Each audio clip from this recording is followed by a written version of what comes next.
Yes.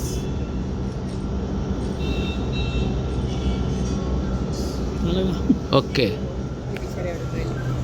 अरे वो late आला. हो रे, लेट आला म्हणजे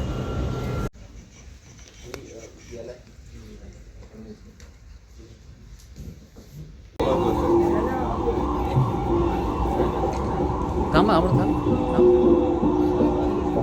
हे चित्र बोलकं आहे. आज मालिकेत काहीच आहे.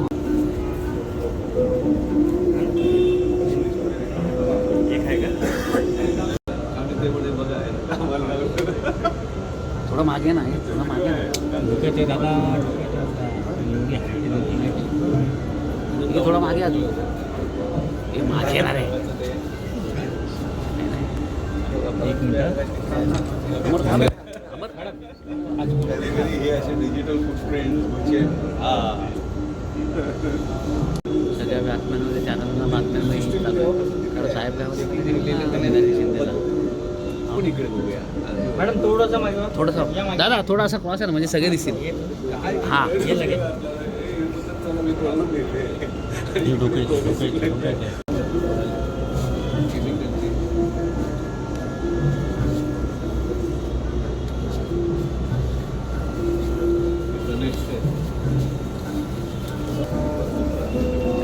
नऊ टी व्ही एकदम कशाला घुसतो मध्ये.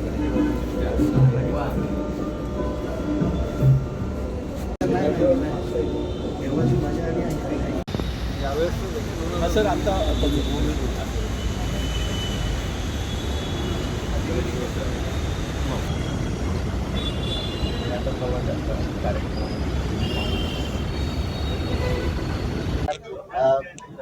छायाचित्रातून आपली जी प्रतिक्रिया देत असतो. ठाणे शहर दैनिक पत्रकार संघ यांच्या माध्यमाने आयोजित या जागतिक छायाचित्रकार दिनानिमित्त अतिशय स्तुत्य असा उपक्रम हाती घेतलेला आहे.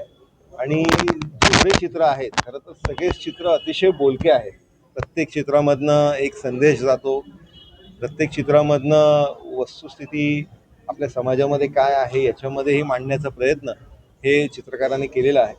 त्याच्यामुळे खरं तर बघितलं तर प्रत्येक चित्र हे तेवढंच महत्त्वाचं आहे आणि तेवढंच मला आवडलेलं आहे. याच्यामध्ये आपले रेल्वेमधनं प्रवास करत असतानाची जी चित्र आहेत, त्याचबरोबर जे नॅचरल फोटोग्राफी या इकडे केलेले आहेत, देवळाचे असतील, आपल्या सांस्कृतिक कार्यक्रमाचे फोटो असतील, अतिशय चांगल्या पद्धतीचे आणि समाजाला एक संदेश देणारे याच्यामध्ये चित्र आहेत. मी खरं तर पत्रकार संघाचं मनापासून अभिनंदन करीन की अतिशय चांगलं एक व्यासपीठ या सगळ्या फोटोग्राफर्सला उपलब्ध करून दिलं आहे. आणि नुसतं फोटोग्राफर्सच नाही तर बातमीदारांनीही चांगले पद्धतीचे फोटोज या इकडे लावलेले आहेत. सर, आपण जर बघितलं तर काल ठाण्यामध्ये परिवहन विभागाचा कार्यक्रम होता, पण मात्र भाजपच्या नेत्यांची गैरहजर त्या ठिकाणी पाहायला मिळाली. आपलं देखील त्या पत्रिकामध्ये नाव होतं, मात्र भाजपचं कोणीही त्या ठिकाणी उपस्थित. मला या कार्यक्रमाची पत्रिकाही होती आणि पत्रिकेमध्ये माझं नावही होतं. आपण जे बोलताय ते खरं आहे, पण प्रदेशाची एक महत्त्वाची बैठक ही लागलेली होती. माननीय चव्हाण साहेबांच्या अध्यक्षतेखाली ही बैठक होती आणि त्या बैठकीला सरचिटणीस म्हणून मला उपस्थित राहणं हे अनिवार्य होतं. त्या दृष्टिकोनाने मी मुंबईला त्या नियोजित बैठकीमध्ये होतो आणि त्याच्यामुळे या कार्यक्रमाला माझी उपस्थिती नव्हती. सर, त्यावेळेस परिवहन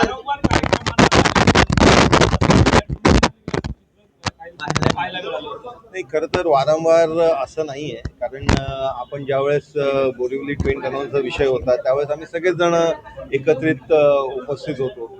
त्याचबरोबर आत्ताही ज्यावेळेस इंटरनल मेट्रोची माननीय शिंदे साहेबांनी बैठक घेतली होती त्यावेळेस मी आणि माधवीताई आम्ही सगळेच जण त्या बैठकीला उपस्थित होतो. त्याच्यामुळे कुठेतरी एक चुकीचं चित्र खरं तर उभं राहत आहे. हे काय होण्याची गरज नाही. आमच्यामधला अतिशय चांगला संवाद हा आहे आणि महायुतीमध्ये काम करत असताना सगळेजण एका दुसऱ्याबरोबर हातात हात घालून काम करतात.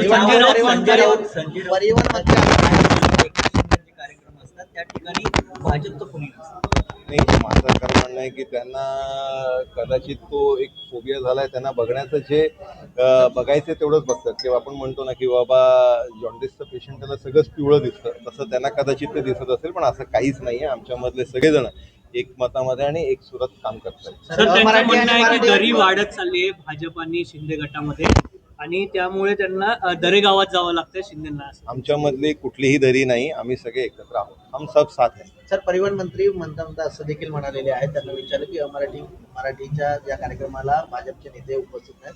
त्यांचं असं म्हणणं आहे की मराठीवर प्रेम असणारे लोक या ठिकाणी आहेत, त्यांचं जास्त प्रेम त्या मराठीवर असेल, त्यामुळे ते कुठेतरी क्लासेस घेत असतील असं त्यांनी म्हटलेलं. ते काय म्हटले मला माहीत नाही, पण सगळ्यांचंच प्रेम आपलं मराठी भाषेवरती आहे, त्याच्याबद्दलचं तर कोणाचंच दुमत नाही आहे. त्याच्यामुळे सगळेजण या विषयासाठी एकत्र आहोत.